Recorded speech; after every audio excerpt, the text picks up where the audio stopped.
Retired IAS Julania क्या जाएंगे jail? पत्रकार रविंद्र जैन का नया खुलासा। लोकायुक्त पुलिस ने भी कसा शिकंजा। क्या है जुलानिया की सच्चाई? जानिए पत्रकार की जुबानी। नमस्कार, आदाब। आप देख रहे हैं नारद मुनि लाइव और नारद मुनि लाइव के खास सेगमेंट फेस टू फेस में आज एक बार फिर आपकी मुलाकात कराने जा रहे हैं मध्य प्रदेश के वरिष्ठ पत्रकार रविंद्र जैन सर से। रविंद्र जैन सर इन दिनों चर्चाओं में, सुर्खियों में, क्योंकि उन्होंने एक रिटायर्ड आईएएस अफसर के खिलाफ मोर्चा खोल रखा है जो अपने आप को ईमानदार करार देते थे कि सबसे मध्य प्रदेश के सबसे ईमानदार अफसरों की लिस्ट में शुमार रहते थे। हम बात कर रहे हैं रिटायर्ड आईएएस जुलानिया साहब की। जुलानिया साहब के खिलाफ रविंद्र जैन ने अलग अलग कई आरोप लगाए और यहाँ तक कि ज़िला कोर्ट में भी उनके खिलाफ परिवाद लगाया है। इसके अलावा भी हाल ही में लोकायुक्त संगठन ने भी जुलानिया के खिलाफ मामला दर्ज किया है। तो हम उन्हीं से जानते हैं कि क्या है पूरे मामले की सच्चाई और आखिर क्या है इस पूरी जुलानिया के जो मामला है उनके पीछे की सच्चाई। सर, सबसे पहले सवाल ये है कि आपने जो आरोप लगाए हैं आईएएस जुलानिया पे कि वो जो मेंटरा कंपनी है उससे 90 लाख रुपए उनके खाते में ट्रांसफ़र हुए हैं, क्या है ये पूरा मामला? पहले तो बहुत बहुत धन्यवाद जुबेर जी कि आपने इस बहुत महत्वपूर्ण मुद्दे पे मुझे बुलाया है। और मैं तो आपके चैनल के माध्यम से सबसे पहले माननीय जुलानिया जी से निवेदन करता हूं कि वे इस मुद्दे पे आमने सामने आएँ, किसी भी चैनल पर बैठ के मुझसे बात करें। मेरे पास सारे प्रमाण हैं। आपने जो सवाल किया है पहले उसका मैं जवाब देता हूँ। श्री जुलानिया जी जल संसाधन विभाग के एडिशनल चीफ सेक्रेटरी और प्रमुख सचिव रहे, यानी कि विभाग के प्रमुख रहे। उस विभाग में सबसे बड़े जो ठेकेदार है जिनको करोड़ों रुपए के, अरबों रुपए के काम मिले हैं, उसका नाम है राजू मेंटाना इंफ्रा करके जो कंपनी है, जो हैदराबाद की कंपनी है। उस हैदराबाद की कंपनी को सबसे ज़्यादा ऑर्गेनाइज किया जुलानिया साहब ने। एक और आपकी ईमानदार छवि है और दूसरी ओर एक कंपनी के प्रति आपका इतना समर्पण, और उस कंपनी ने आपको डायरेक्ट इनडायरेक्ट किस तरह से लाभ दिया है, इसकी एक मनी ट्रेल मेरे हाथ में है जी। मैं जुलानिया जी को बुलाना चाहता हूं। मैं चाहता हूं कि हाई कोर्ट जज आएँ, मैं चाहता हूं कि वरिष्ठ पत्रकार आएँ, मैं चाहता हूं कि सीनियर रिटायर आईएएस आएँ, बैठें, जो मेरे पास मुद्दे हैं उसको समझें और देखें और वो निर्णय करें कि आखिर मैं सही हूं या जुलानिया जी ठीक है। सर, ये जो 90 लाख का मामला है कि मैं वही बता रहा हूँ, एक सेकंड में आपको वही बताने उसी पे आ रहा हूँ। दरअसल अभी पिछले दिनों ईडी ने राजू मेंटाना और भोपाल की एक फर्म है अर्नी इंफ्रा, इन दोनों को गिरफ्तार किया था। और इन दोनों की गिरफ्तारी में एक बात सामने निकल कर आई थी कि अर्नी इंफ्रा जो भोपाल की कंपनी है, ये एक मुखौटा है, इसके पास कोई इंफ्रास्ट्रक्चर नहीं है, ये केवल मेंटाना के लिए या अधिकारियों को रिश्वत बांटने का काम करता है। अर्नी इंफ्रा के मालिक हैं आदित्य त्रिपाठी, जो अरेस्ट हुए थे। सबसे बड़ी बात है कि 93 करोड़ रुपया मेंटाना कंपनी ने अर्नी इंफ्रा के खाते में डाला है। और ईडी का ये कहना है, उनका प्रेस नोट मेरे पास है, कि ये पूरा पैसा, अधिकांश पैसा सीनियर अधिकारियों को रिश्वत देने के काम किया गया है।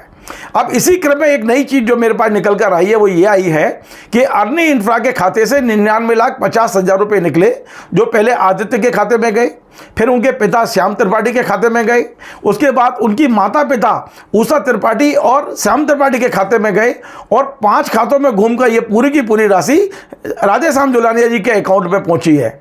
अब ये राधेश्याम जुलानिया को बताना होगा कि ये पैसा उनके पास क्यों आया। राधेश्याम जुलानिया का ये कहना है इस पूरे मामले में कि जो 90 लाख रुपए का आप आरोप लगा रहे हैं, वो पैसा उन्होंने अपना एक प्लाट बेचकर बेचा था, उसकी अमाउंट है वो मेंटरा कंपनी ने उनको दिया है। बहुत अच्छी बात है। राधेश्याम जुलानिया जी इस बात को कह रहे हैं, तो जुबेर जी सिर्फ ऐसा ही मामला है कि हम जब पकड़े जाएँ तो हम कोई ना कोई अपनी चीज़ बेचना दिखा दें। क्या आपने सरकार को बताया कि जो ठेकेदार आपके विभाग में काम कर रहा है, आप उससे कोई फाइनेंशियल डील कर रहे हैं?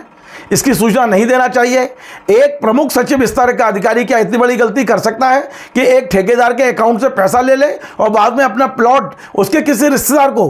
राधेश्याम जुलानिया जी बताएं कि वो प्लॉट किसको बेचा है उनने, और क्या जिस व्यक्ति को प्लॉट बेचा है क्या उसके अकाउंट से पैसा आया है? सवाल यह है कि यदि मैं आपके साथ कोई फाइनेंशियल डील करूंगा, मैं अपनी कोई भी चीज़ आपको बेचूंगा, तो आपके अकाउंट से मेरे पास पैसा आना चाहिए। लेकिन ये बड़ा गजब का मामला है कि प्लॉट बेचा गया है, अंजलि त्रिपाठी को, और पैसा आया है अर्नी इंफ्रा से, जो अर्नी इंफ्रा इसके विभाग में काम कर रही है। ये सारे जवाब तो आपको लोकायुक्त पर देने होंगे। जुलानिया जी आइए, बैठिए, बात करिए सामने बैठकर। आप यदि आप में हिम्मत है तो सामने बैठ के बात करिए, एक एक चीज का जवाब दीजिए। आप पूरी तरह फंस चुके हैं जुलानिया जी। रविंद्र जी, आपका मतलब स्पष्ट कहना है कि जो 90 लाख का अमाउंट उनके अकाउंट में आया वो प्लाट का ना होते हुए रिश्वत का अमाउंट था जो मिंटोना कंपनी ने उनको दिया था ठेके लेने के लिए। देखिए, दरअसल हुआ ये कि मध्य प्रदेश में सरकार बदल गई 2018 में। 2018 में ये रिश्वत का लेन देन पूरा हो चुका, 2017 में हो गया था ये पूरा। लेकिन सरकार बदलने के बाद में कमलनाथ जी ने एक FIR करा दी थी वहाँ ई टेंडरिंग घोटाले की, EOW में। और जब EOW ने इस पूरे के मामले की जांच की तो ये बात निकल कर आई कि राधेश्याम जुलानिया के अकाउंट में अर्नी इंफ्रा से 99 लाख गए हैं। तब ये आनंद फानंद में बैक डेट में एक वो बनाया गया एग्रीमेंट कि हमने तो उसको अपना प्लॉट बेचा है। ये सारी जांच में सब चीज़ें बहुत सामने आ जाएंगी। आपने पैसा किस तारीख में लिया, आपने प्लॉट किस तारीख में बेचा है, आपने पैसा किस व्यक्ति से लिया, किस कंपनी से लिया, और आपने प्लॉट किस व्यक्ति को बेचा है, ये सारी चीज़ें जांच में आ जाएंगी। रविंद्र जी, आपका एक और आरोप है जिसको राधेश्याम जुलानी जी अभी तक नकारते रहे कि उनकी बेटी जो मेंटोना कंपनी में जॉब करती थी और इसकी फ़ायदा उन्होंने अपनी बेटी को भी पहुंचाया है। देखिए, निश्चित तौर पे मेंटोना कंपनी जब करोड़ों रुपए के, अरबों रुपए के काम जल संसाधन विभाग में कर रही है तो उसी की कंपनी में हैदराबाद में उनकी बेटी जॉब कर रही है। मैं समझता हूँ कोई बुरी बात नहीं है, लेकिन इसकी सूचना उनको विभाग को देना चाहिए थी। और उनकी बेटी वहाँ काम कर रही है, ये लगातार वो खंडन कर रहे हैं। आज भी उन्होंने अखबार में खंडन किया है, लेकिन वो खुद अपनी बेटी से नहीं पूछ रहे हैं कि उनकी बेटी ने अपना बायोडेटा जो लिंक्डइन पे डाल रखा है, जिसकी कॉपी मैंने कोर्ट में लगाई हुई है, उसमें मुझे साफ लिखा है कि मैंने 2.5 साल मेंटोना कंपनी की सहयोगी कंपनी में काम किया है। जुबेर जी, सारा क्लियर हो जाएगा बात। आप देख लीजिए, उनकी लिंक्डइन पर जाइए, आप देख लीजिए कि लवण्या जुलानिया का जो बायोडेटा डाला हुआ है उस बायोडेटा में उन्होंने लिखा हुआ है कि मैं 2.5 साल तक उस कंपनी में रही हूं मैं। तो अब यदि या तो आपकी बेटी झूठी है या आप झूठे हैं, हमारे पास तो ऑनलाइन वो बायोडेटा की कॉपी है और उस आधार पर हम कह रहे हैं कि आपकी बेटी ने जॉब किया है। या फिर एक काम करिए कि जिस कार्यकाल में आपकी बेटी ने यह कहा है कि उसने मेंटोना में काम किया है, अपनी बेटी के इनकम टैक्स रिटर्न आप सार्वजनिक कर दीजिए कि उस बेटी को एक पैसा भी नहीं मिला है। मैं तो यह भी निवेदन करता हूं कि श्री राधेश्याम जुलानिया, उनके बेटे अभिमन्यु जुलानिया, उनकी पत्नी अनीता जुलानिया और उनकी बेटी लवण्या जुलानिया, इनके तमाम सारे खर्चे, इनकी तमाम सारी विदेश यात्राओं की पूरी डिटेल निकाली जाना चाहिए। और ये किसने फाइनेंस किया, इनकी पढ़ाई किसने फाइनेंस की, इनकी बेटी जब दिल्ली के सर्किट उसमें रही है जल संसाधन विभाग के, तो वहाँ कितना खर्चा हुआ है, ये तमाम सारी चीज़ें पब्लिक के बीच में आना चाहिए। आपका एक और आरोप है जुलानी जी पे कि जब मेंटोना कंपनी को, जब उनको जल संसाधन विभाग से हटाया गया था, उसके बाद पंकज अग्रवाल जी को इनका चार्ज दिया गया था, तो पंकज अग्रवाल जी ने मेंटोना कंपनी की जो कारगुजारी हैं या उनके काम को से संतुष्ट होकर उसको ब्लैकलिस्टेड कर दिया था। लेकिन दोबारा जब जुलानिया जी को वापस जल संसाधन विभाग का ACS बनाया गया तो वो 15 या 20 दिन का अंतर था कि उसको वापस ब्लैकलिस्ट से हटाकर उनको काम दे दिया गया। इस आरोप में क्या है? देखिए, आज मैंने पढ़ा और मुझे बहुत हंसी आ रही थी। उन्होंने कहा कि मेरे कार्यकाल में किसी को बहाल नहीं किया, मेरे हटने के बाद किसी को ब्लैकलिस्टेड नहीं किया। जुलानिया जी, इतना झूठ आप बोल कैसे लेते हैं? आप आइए या आप मुझे व्हाट्सअप कर दीजिए, मैं आज आपको सारे ऑर्डर भेज देता हूँ। आपको अगस्त 2016 में जल संसाधन विभाग से हटाया गया और पंकज अग्रवाल साहब ने ज्वाइन किया। मैं आपके हटाने का आदेश आपको भेज देता हूं, पंकज अग्रवाल जी की ज्वाइनिंग का आदेश आपको भेज देता हूं, सारे कागज में लेके बैठा हुआ हूं। उसके बाद में पंकज अग्रवाल जी के आने के बाद 2017 में इस मेंटोना कंपनी को ब्लैकलिस्टेड किया गया। आपको चाहिए तो मैं ब्लैकलिस्टेड का भी कागज भेज देता हूं। ब्लैकलिस्टेड करने के बाद 1 महीने में ऐसा क्या चमत्कार हुआ कि आपको फिर से जल संसाधन विभाग में लाया गया। आप एडिशनल चीफ सेक्रेटरी के रूप में ज्वाइन करते हैं और मात्र 1 महीने के अंदर फिर से फाइल दौड़ती है और वही मेंटोना जिसको ब्लैकलिस्टेड पंकज अग्रवाल जी के समय किया गया, श्री जुलानिया जी के समय उसको बहाल कर दिया जाता है, उसके सारे पाप माफ हो जाते हैं। ये सब कागज यदि आपको चाहिए तो आप मुझे व्हाट्सएप करिए, मैं कल भेज देता हूं। आपको यदि शर्म आ रही है तो आप अपने किसी मित्र को कह दीजिए, वो या कोई भी मीडिया वाला, कोई भी व्यक्ति मुझसे ये कागज ले सकता है। मैंने जितने भी आरोप जुबेर जी लगाए हैं वो सारे एविडेंस मेरे पास में हैं। अब जुलानिया जी को तय करना है कि उनको आगे क्या करना है। वो वकील के माध्यम से बात करेंगे, कोर्ट के जरिए करेंगे, लोकायुक्त के जरिए करेंगे या व्यक्तिगत करेंगे, जो करना है वो करें। लेकिन मेरे सारे जितने भी मेरे पास आरोप हैं उसके सारे एविडेंस मेरे पास में हैं। मुझे लगता है कि वो जो जुलानिया जी जो भी सोच रहे हैं और जो भी वो खंडन कर रहे हैं वो केवल अपनी खाल बचाने के लिए, अपना चेहरा बचाने के लिए कर रहे हैं। सच्चाई उनको भी पता है और सच्चाई मुझे भी पता है। एक सच्चाई और जानना चाह रहे थे आपसे कि राधेश्याम जुलानिया जी को जल संसाधन विभाग के प्रमुख सचिव से हटाया गया, लेकिन ऐसे क्या कारण था कि 1 महीने के अंदर अंदर उनको वापस उसी पद पर वापस ले आए गए? क्या कहानी इसके पीछे की? देखिए जुबेर जी, ये सरकार ने हटाया था और सरकार उनको वापस लाई, तो इसका जवाब तो सरकार ही दे पाएगी। लेकिन आपको भी बहुत सारी कहानी पता है, चूंकि सही सवाल ये है कि ऐसा क्या हुआ 1 महीने के अंदर पहले उनको हटा दिए गए और 1 महीने के भीतर वापस देखिए जो जल संसाधन विभाग में चर्चा है वो ये है कि उस समय तत्कालीन जल संसाधन मंत्री थे नरोत्तम मिश्रा साहब, उनकी जुलानिया से पटरी नहीं बैठ रही थी और वो उनका काफ़ी विरोध कर रहे थे और इस कारण से, और उसी समय एक घटना शायद पन्ना में हुई थी, जल संसाधन विभाग का कोई बांध में डैमेज हुआ था या फूटा था, तो वो पब्लिक की भी नाराजगी थी और तमाम अखबारों में खबरें भी आ रही थी, तो उस समय सरकार ने उनको उस समय हटा दिया था। लेकिन बाद में मेंटाना का सबसे बड़ा नुकसान हुआ और मेंटाना सरकार के लिए बहुत एक तरह उसको जो माना जाता है कि वो दुधारू गाय थी, और मेंटाना के ही प्रयासों से मुझे लगता है कि जुलानिया जी वापस आए थे, ऐसा मुझे लगता है।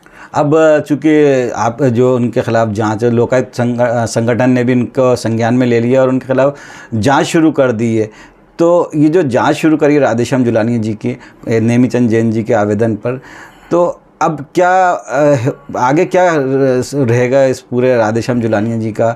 आपने इनके खिलाफ परिवाद को कोर्ट में पेश किया था, इनकी वाइफ के खिलाफ, और इनके खिलाफ नोटिस जारी किया कोर्ट ने, लेकिन ये पता चला कि अभी तक एक बार भी कोर्ट में पेशी पे नहीं गए। देखिए जुलानिया जी की ये वो रही है कि कोई भी पत्रकार यदि एक लाइन में उनके बारे में छाप दे तो वो उसको कोर्ट में खींचते हैं। बेशक बाद में उनको समझौता कर ले हैं, लेकिन वो परेशान करने का उनका रहता है कि उनके खिलाफ कोई ना बोले। उन्होंने इस तरह का एक माहौल बना के रखा है। 2-3 चीज़ें मैं बहुत जल्दी में बताना चाहता हूँ। मुझे नहीं पता है कि ये सच है या गलत है, लेकिन शशि कर्णावत जी जो मध्य प्रदेश की IAS रही हैं, आप यदि गूगल करेंगे तो उनका एक बयान मिलेगा आपको, और वो बयान ये है कि जुलानिया जी के आतंक के कारण जल संसाधन विभाग में 9 लोगों ने आत्महत्या की। यदि ये वाली बात सही है तो बहुत गंभीर मामला है और ये CBI को सौंपा जाना चाहिए। दूसरी बात ये कह रहा हूँ कि आपने उनकी पत्नी का परिवार की बात की है, तो दरअसल मामला यह है कि भोपाल का एक गांव है जो तालाब के किनारे है, वरखेड़ी खुर्द। उस गांव में विस्प्रिंग पाम्स नाम से एक कॉलोनी बनी है। वो लो डेंसिटी इलाका है। वहां का जो FAR है वो 0.06 FAR है, यानी यदि आप 10,000 स्क्वायर फीट का प्लॉट है और यदि वहां रहना चाहते हैं तो सिर्फ 600 स्क्वायर फीट की परमिशन आपको मिलेगी। उसी स्थान पर श्री जुलानिया जी ने अपना 7,000 वर्ग फीट का बंगला बनाया हुआ है। आप सोचिए कि इतने ईमानदारी का यदि आप चोला ओढ़े हुए हैं और आप इतने ईमानदार हैं, तो ये बंगला, पहली बात तो ये है कि ये बंगला जो है ना, इसकी परमिशन कितनी है आपके पास में, आपने निर्माण कितना किया हुआ है, और बहुत बड़ी बात ये है जो हम बाद में प्रूव करेंगे कि इस बंगले का प्रारंभिक निर्माण किसने किया। यदि आप मानेंगे तो एक जल संसाधन विभाग में काम करने वाली कंपनी ने वहां काम किया है, उसके एविडेंस भी हम जुटा रहे हैं और बहुत जल्दी वो भी हम पब्लिक के बीच में लेके आएंगे। तो एक बंगले की बात यह है कि वो पूरी तरह से अवैध है। आज नहीं तो कल वहां पर निश्चित तौर पर बुलडोजर पहुंचेगा और उनके खिलाफ कार्रवाई होगी। और तीसरी बात यह है कि मैंने जो आरोप लगाए हैं जुबेर जी, ये आरोप अकेले मेरे नहीं है। मुझसे पहले एक RTI एक्टिविस्ट हुआ करते थे श्री त्रिपाठी जी, भोपाल के, उनकी संदिग्ध मौत हो गई। उन्होंने 2018 में राष्ट्रपति और प्रधानमंत्री को इन सारे मुद्दों पर 5 पेज का पत्र लिखा है। बड़ी मुश्किल से मुझे कल रात को वो पत्र प्राप्त हुआ है। वो 2018 में ये शिकायतें कर चुके हैं। और बड़ी बात यह है कि प्रधानमंत्री कार्यालय से पत्र आया हुआ है मध्य प्रदेश के चीफ सेक्रेटरी को कि जुलानिया 2018 में कि जुलानिया की इन शिकायतों पर कार्रवाई करें, लेकिन सरकार ने कार्रवाई नहीं की है। अब सारे मुद्दे उठेंगे और जुलानिया जी ने यदि गलतियां की हैं तो उसकी सजा उनको मिलेगी। एक आखिरी सवाल सर, कि आखिर की जुलानिया जी से आपकी लड़ाई शुरू क्यों? कहा जाता है कि आपने कुछ खबर छापी थी उनके अगेंस्ट में अपनी वेबसाइट पे, उसके बाद उन्होंने आपको हरास करने के लिए तरह तरह के हथकंडे अपनाए, आपके खिलाफ दिल्ली में कोई केस दायर किया, फिर आपके घर पर कुछ गुंडों को भी भिजवाए। क्या है इसमें सच्चाई? देखिए, हुआ यह है कि नवंबर 2019 में मैंने एक सामान्य खबर अपनी वेबसाइट पर दी थी कि जुलानिया जी की बच्ची उस कंपनी में काम कर रही है जिस कंपनी में ये ठेके ले रहे हैं। दूसरा, उस कंपनी को ब्लैकलिस्टेड दूसरे अधिकारी ने किया, इन्हें बहाल किया। एक सामान्य सी खबर थी और उस खबर पर इन्होंने दिल्ली में मेरे खिलाफ एक मानहानि का केस लगाया और एक इन्होंने क्रिमिनल केस लगाया। एक केस में मुझे जमानत भी करानी पड़ी। और सबसे बड़ी बात है कि 2.5-3 साल में जुलानिया जी वहाँ पेश नहीं हुए, केवल एक बार पेश हुए हैं। वो अपने वकील के माध्यम से तारीखें बढ़वाते हैं। तो एक पत्रकार जिसके पास सारे सबूत हैं, वो आप कोर्ट में नहीं आएंगे तो मैं सिद्ध कहाँ करूँगा, जाके कैसे सिद्ध करूँगा कि मैं निर्दोष हूँ। आपने मुझे वहाँ फंसा दिया दिल्ली कोर्ट में ले जाके, मैं दिल्ली में लगातार पेशियाँ कर रहा हूँ। आप विश्वास करिए 6 लाख से ज़्यादा मैं अपने इस केस में खर्च कर चुका हूँ। एक सामान्य पत्रकार हूँ मैं, मेरे पास में कोई ऐसा व्यवसाय नहीं है। 1 साल की तनख्वाह यदि मैं किसी अधिकारी की हैकड़ी पर या उसकी जिद पर खर्च कर रहा हूँ तो फिर मेरा दायित्व बनता है कि उस अधिकारी के बारे में पूरी जानकारी लेकर जनता के बीच में रखूँ। और यदि मैं ऐसा कर रहा हूँ तो आप बताइए मैंने यदि कोई पाप किया हो, मेरा कोई गलत किया हो? मेरे पास जितने भी चीज़ें हैं 100% ये तय है कि जुलानिया जी ने मुझे छेड़ा, इसलिए मैंने जुलानिया को नहीं छोड़ा और ना मैं छोड़ूंगा। लेकिन ये आप बताइए कि मेरे पास जुलानिया जी के संबंध में सारी चीज़ें, सारे एविडेंस मेरे हाथ में उनके पास हैं और उसके बाद मैं उनके खिलाफ कार्रवाई कर रहा हूँ। ये लड़ाई और कब तक चलेगी और कितने आगे तक जा सकती है? मुझे नहीं पता है, पर मैंने तो अब लोकायुक्त के पाले में डाल दिया है। अब लोकायुक्त को तय करना है। मुझे यदि ऐसा लगता है कि लोकायुक्त से मुझे न्याय नहीं मिला है तो लोकायुक्त के ऊपर हाई कोर्ट है। मुझे लगता है कि मुझे हाई कोर्ट से न्याय नहीं मिला है तो सुप्रीम कोर्ट है। मेरी जहाँ तक क्षमताएं हैं मैं वहाँ तक अपनी लड़ाई लड़ूंगा। तो आपका मानना है कुल मिलाकर ये है कि जो अभी तक अपने ईमानदारी का डंका बजाते थे राधेश्याम जुलानिया, वो ईमानदार नहीं है। उन्होंने कई तरह के करप्शन किए, कई तरह के भ्रष्टाचारों में इन्वॉल्व हैं। देखिए, मैं उनको भ्रष्ट कहने वाला कोई नहीं हूँ। उनको भ्रष्टाचार, वो ईमानदार हैं या भ्रष्ट हैं, इसका निर्णय अब लोकायुक्त करेंगे, इसका निर्णय अब कोर्ट करेगा। नहीं, जो सबूत आ रहे हैं, मेरे पास जो सबूत है, मेरे पास जो सबूत है, मुझे व्यक्तिगत तौर पर लगता है कि राधेश्याम जुलानिया एक बहुत बड़े संकट में फंस चुके हैं। अब वो अकेले नहीं है, उनकी पत्नी भी, क्योंकि एक भ्रष्टाचार के पैसे से मकान खरीदा गया है और मकान में उनकी पत्नी पार्टनर है। उनकी बेटी भी जो उस कंपनी में काम करती रही है जिसको जुलानिया जी अपने पद पे बैठ के लाभ पहुंचाते रहे। मैंने निवेदन किया है लोकायुक्त से कि इन सभी को मुलजिम बनाया जाना चाहिए और यदि ये सब मुलजिम बनते हैं तो इन्हें कोर्ट में आके जवाब देना होगा।